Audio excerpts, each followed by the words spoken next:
What is going on, everybody? Hey, it's just Rules. Back again with another video. We're here for Shooting the Breeze, episode number 20. We're 20 episodes in. And if this is your first time viewing, this is not a podcast. This is just an open forum where I just talk about random stuff in particular. And this week's version is going to be a bit shorter, but what we're talking about is loaded and action-packed, so don't feel like you're getting shortchanged. But there's not going to be any wrestling topics this week, as the main thing I would talk about is AEW Full Gear. And I'll be doing a predictions video of that this coming Friday, so check that out when it is uploaded. And then, same thing next week, because next week is the Survivor Series. So I'll have a predictions videos for Survivor Series next week. But we do have some NBA and NFL things to talk about in this video, so let's get to it. We're going to start with NBA notes. Number 4, week 4, I guess. We're already a month into the NBA season almost. So, I have 4 things. Now, I will say this. I'm filming this Thursday, obviously. I thought I'd get a head start, so I started piling up my NBA notes on Sunday. And I will say the things that are my NBA notes this week are kind of the consistency that I've seen a lot of people talking about. And one of them in particular bothers me because nobody's talking about it. And then a report came out and then everybody started talking about it. So I'm like, damn, I should have done this a lot earlier. So we'll get to that when we get to it. So first thing first, I'll talk about, this is a weird one to talk about, but Rudy Gobert, Draymond Green is kind of, I'm not going to say it's over and done. It will not be over and done with until Draymond's first game back.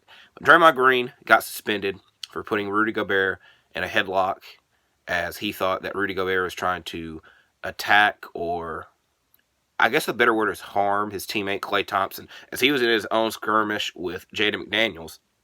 And I will give Draymond a lot of credit. Not anybody, I don't think a lot of people are talking about Klay Thompson and Jaden McDaniels, who started it all, and it's pretty interesting because it was 2 minutes in. It was crazy that Draymond took the attention for himself. I'll give Draymond that credit for being able to do that. But my note here, this is I talk about a lot of combat sports. I talk about UFC occasionally, but a lot of things I talk about on this channel are wrestling related. Rudy Gobert cannot be that damn tall and look that damn short. What I mean by that is, in the end, Rudy did the right thing by not fighting back. Draymond's the one that got in trouble. Draymond is the one being suspended 5 games.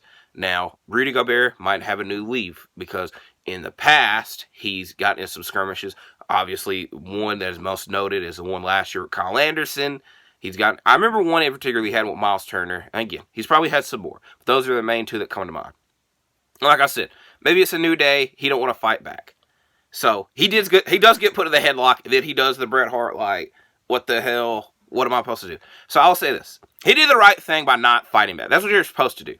But, he is tall as hell. As a short person, I don't think this would matter to me. But, essentially, Draymond, in an instant, cut his, size in half. So, essentially what I'm trying to say is, if I was Rudy Gobert, I probably would have fought back. But in the grand scheme of things, he did the right thing. So, the end note is, Rudy Gobert did the right thing, even though he is getting clowned about it. But it is what it is. Draymond got suspended 5 games. The Warriors, something always happens to them that, makes a lot of us question them. But my NBA note a couple weeks ago on the Warriors is, as long as Curry is there, they'll be fine. Which right now, he isn't. But he will obviously and more than likely come back at some point. So, I'm not going to lose sleep over the Warriors. Now, we got my next 3 notes, which, like I said, I compiled these on Sunday, and they still stand true. Thing 1, teams should be calling the Chicago Bulls every day. Now, I imagine this kind of is the case, but the Bulls they're 4-8 at the moment. When I compiled this, they were 3-6, and I won't lie to you. The stand-ins this first month have been changing ever so much. But when I saw the Bulls are 3-6, I was like, damn, I did not realize it was like that. And I did not write down the information, but I hopefully can compile it to the best. But Zach LaVine is making $40 million this year. Nikola Vucevic is making $18 million. And DeMar DeRozan, I think he was 28.5 on an expiring contract. And my assessment for the Bulls in the offseason, and even like the last 3 years, when they had Lonzo Ball, they were an awesome team. They were a very good team. They were the number 1 seed, but it sucks. They lost Lonzo Ball and have not ever been able to bring him back. So in their mindset, they're like, if we can get somebody that is a Lonzo Ball type build, we should be in an okay position. Because if you look at the point guards they went after in the past, Patrick Beverly and Javon Carter, and even Alex Caruso, who was on the team with Lonzo Ball, has been there. Like, in their mindset, they're like, if we can find somebody that can do things like Lonzo, we should be in a good position. But that just has not been the case for them. And I understand it. And also, this game tonight, if I was a Bulls fan, I saw a lot of people on the timeline, and some that were Bulls fans are like, yeah, I'm ready for this to be over and over. Because they're down 20 points, were very close to this comeback, which I feel, if they were able to come back, they would have been very disappointed because they were ready to go in a new direction, and I feel that a loss by 20 points would quicker, what am I looking for? Speed it up a little bit more. I try to say quickerly. I don't think that's a word. And then they come back, they're tied, and still lose by 2 freaking points. So the team should be calling the Bulls every day because the Bulls is, like I said, it's a very good team. It's just not going to work out. It's just a lot of sadness over there. I don't want to say drama because I don't think any of the players there dislike each other, dislike the team. They just dislike the situation that's going on. And there's at least 3 who are former All-Stars who can help a lot of other teams out. Now, Zach LaVine, I'm not getting into trade machine talks with all the 3 of the guys, but it's just DeRozan, Vucevic, and LaVine, I feel would help teams out. But in the case of LaVine, he's making $40 million. I don't know what team, off the top of my head, would be able to trade for him. I know a lot of people are pushing for the Sixers, but I feel the Sixers are okay with the position they're in. DeRozan is an expiring contract, is a veteran, is a bucket getter. A lot of teams I feel would go for him. Vucevic is kind of the weird one, but he's making $20 million. Now, again, when it comes to money and contracts in NBA, and especially in the NFL, I don't know what the hell to talk about with it. But I see a lot of people no, Vucevic is overpaid. I don't think he really is. He is 33, and I'm only knowing a lot of this information off the top of my head because I just looked it up on Fanspo. Because, I would like a certain team to trade for Vucevic. I probably can't tell what team this is, but it's in between the Hawks and the Clippers. So if you look alphabetically, you could be able to tell, but I don't want to say it, But I don't think Vucevic is overpaid, especially if you compare his whole career. He's always been a very good player, and NBA contracts nowadays are going up in price every year. So $20 million, I don't think, is as bad as other people have tried to put it, but that's just my opinion. But in the grand scheme of things, teams should be calling the Bulls every day because a change will happen at some point this year with that team. Next 2 notes. Let me get to this one because it kind of relates to the Bulls. Or not relates to the Bulls, but relates to the Bulls situation. Los Angeles Clippers still have not won a game with James Harden. And a lot of times they've been bringing James Harden in at the very end of games to bench Russell Westbrook or to bench some other player, but most noticeably has been Russell Westbrook. And they still have not won a game. Now, in a lot of their defense, James Harden has not played. He did not have a training camp. He was not NBA ready or in James Harden ready to start this season. But I think at some point, someone there will have to come off the bench or someone will have to be traded. Now, Bones Highland's still in the rotation at the moment, but it's just he's very similar to Westbrook and Harden. But Harden and Westbrook, those are the stars of the team. You're not trading Westbrook. I don't know. Someone there will get traded. I just said you not trade Westbrook. I would hope they don't trade Westbrook. Harden is the guy you just traded for. You're not going to cut bait that quickly. And again, it needs time. But there's not that. I know we're only in November. Time is very, very, very precious for that team. But I said it when my initial reaction to the trade. But I'm maybe they should trade Bones Highland to get another forward to help them defensively. And PJ Tucker has been decent, but, he's only getting older. I don't think you get better when you're very old. I guess call him very old, but I don't know many people that would argue against that. But someone there will have to come off the bench or be traded. Will it be Westbrook? Will it be Harden? We will find out at some point. Hopefully it is not Westbrook. Let us put it that way. And the last note proclaims to the team that the Sixers, or I spoiled it, the Clippers had traded with, that was the Philadelphia 76ers.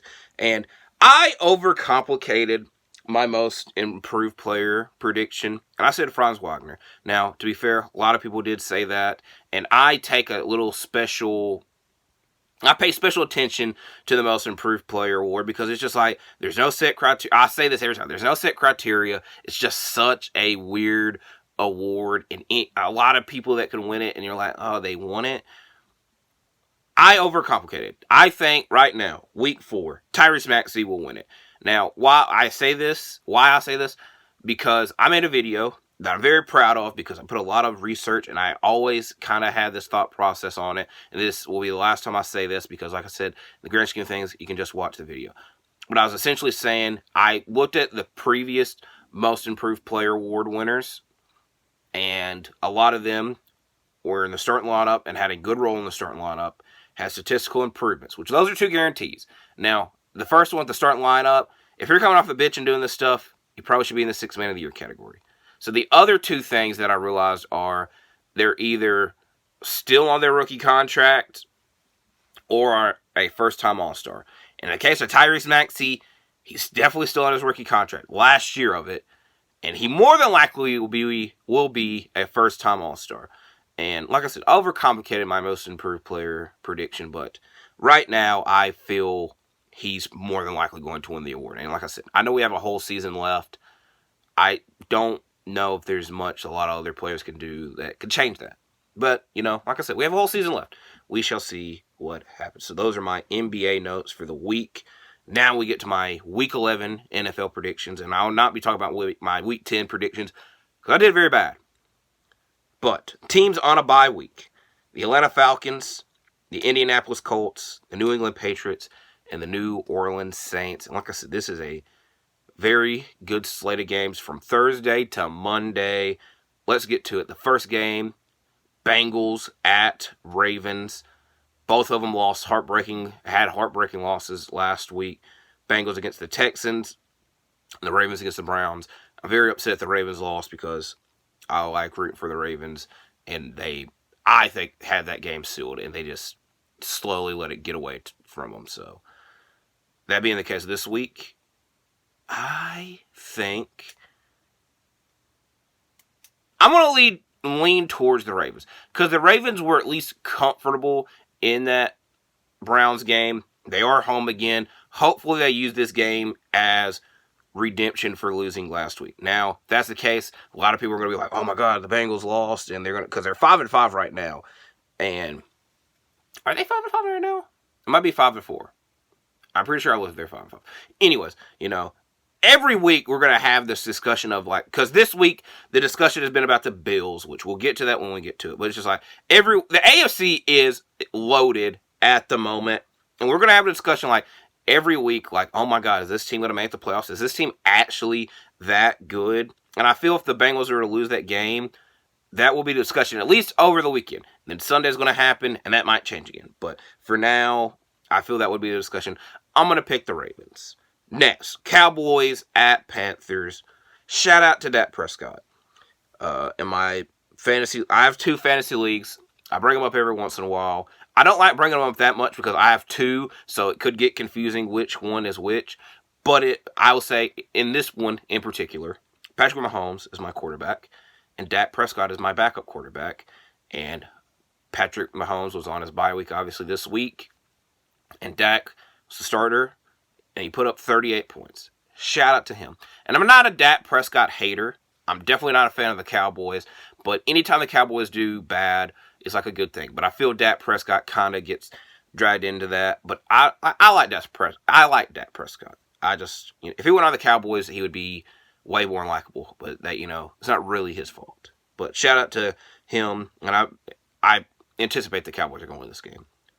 Next, Steelers at Browns. Deshaun Watson is going to be out the rest of this year. And, I don't like talking about Deshaun Watson on this channel. The Steelers did defeat my Packers. And, I will say it. I don't think the Steelers are a good team. I know they got a good record. I've seen a lot of other people have this assessment too. But, I'm agreeing with this assessment. I don't think the Steelers are that good of a team. At least their offense. But going against the Browns, who are undermanned, I think the Steelers are going to win it. And then it's just going to be the same thing over and over again. So hopefully they can prove me wrong in the playoffs. Or maybe they'll prove me wrong in the playoffs. Not hopefully. And I'm only that bitter because they did beat the Packers. Next, Bears at Lions. I'm not going to spend much time on this. Lions. Also, I'm 15 minutes into this video and I forgot to make note. And it bothers. I might have made this note. Like I said, it would be crazy if I forgot this in like 15 minutes. But I am wearing a No More BS Paul White t-shirt. And because he returned in the ring on Dynamite. And this shirt was given to me. And I don't really have that many instances where I can wear this shirt, but I did feel his in-ring return was worthy enough of wearing this shirt. So I didn't want to make note of that. Back to the predictions. Chargers at Packers. Y'all know the Packers are my team, but all year I've hyped up and I always say I root for the Chargers. Now is the week where I have to root against them, but I do think this will be a very entertaining game. The Packers are wearing the retro jerseys, even though we lost to them last year, so I can't say there's like a boost or anything. And y'all know I've not picked against the Packers this year. So I'm staying loyal, and I'm picking the Packers again. The offense looked very better than usual last week. The defense was WTH, qualities of opinion. I'm trying to think. Purdue, it was definitely WTH. If you want to say WTF, definitely fits as well. Next, Cardinals at Texans. The Texans, America's sweetheart. I was seeing a lot of people saying the Vikings became America's sweetheart and America's new favorite team. I think the Texans are very neck and neck with them. They're playing against the Cardinals, who Kyler Murray did come back and lead the Cardinals to a win last week. But I don't think that'll be enough against the Texans this week. But I am picking the Texans. Next, Titans at Jaguars. I was very high on the Jaguars. I even picked them last week to beat the 49ers. And then they sneezed badly. The Titans lost. They lost to the Buccaneers.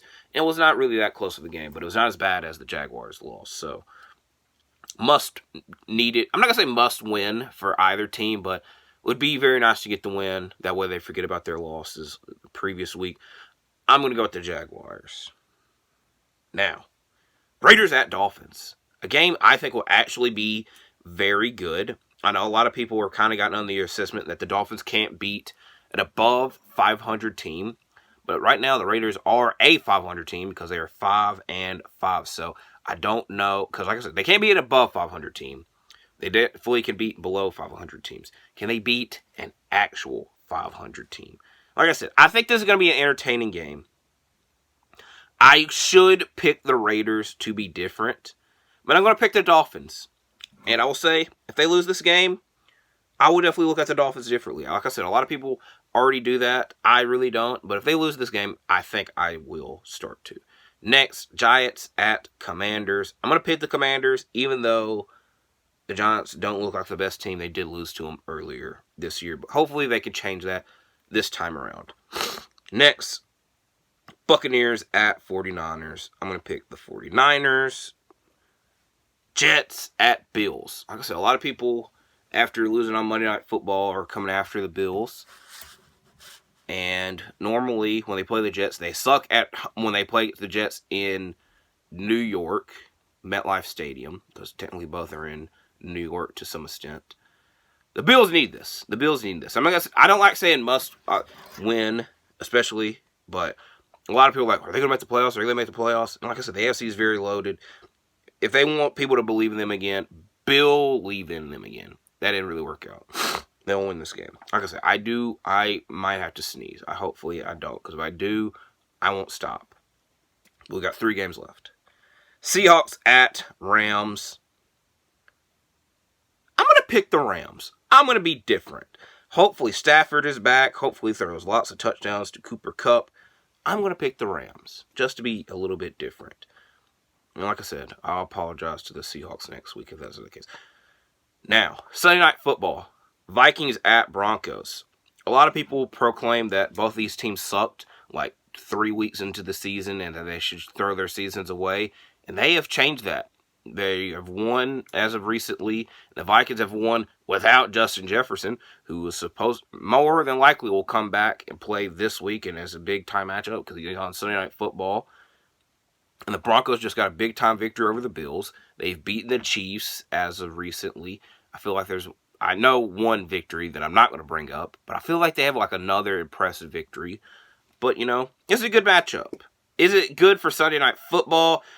I would say this week, no, because, like I said, this is a loaded slate, and to end this for Sunday Night Football, it's kind of like, if you could change it, you probably should. But, like, storyline-wise, I think, especially when it comes to Sunday Night Football, they always have, like, the little special intro. They have a lot of material for the special intro this year. Whether it's talking about Josh Dobbs, whether it's talking about Justin Jefferson coming back, whether it's the Broncos doing very well. So, I think this is a very even game.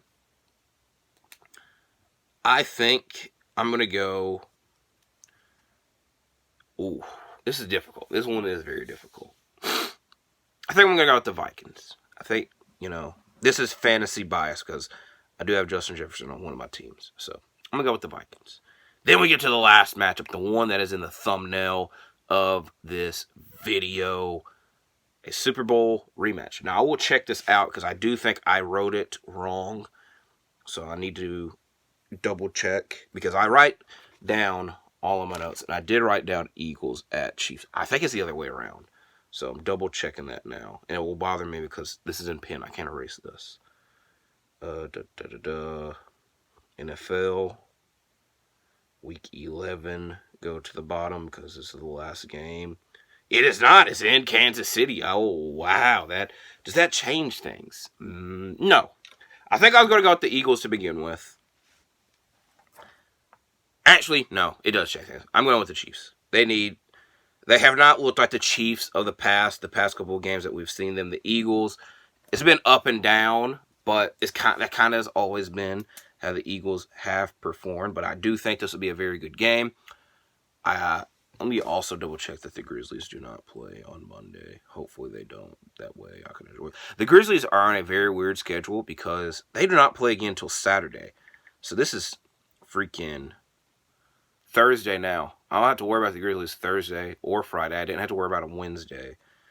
All right. They do not play Monday. They do play Sunday against the Celtics, though. Why? This is a very bad schedule for you. Y'all don't care about the Grizzlies. But I'm going to pick the Chiefs. And yes, it is fantasy bias. This is the last time I'll talk about the fantasy team in this video. But it's the last thing I get to talk about in this video. So this is another episode of Shooting the Breeze. Got a lot covered here. Like I said, full gear predictions videos Friday. ROH TV review. I will either double upload and upload it Friday as well.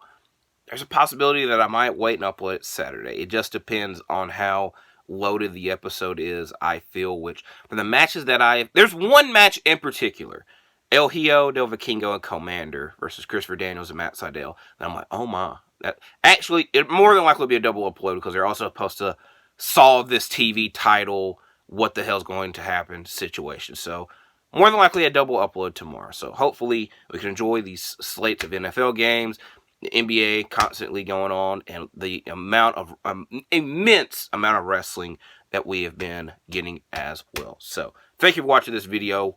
Like and subscribe, and I'll see you in the next one.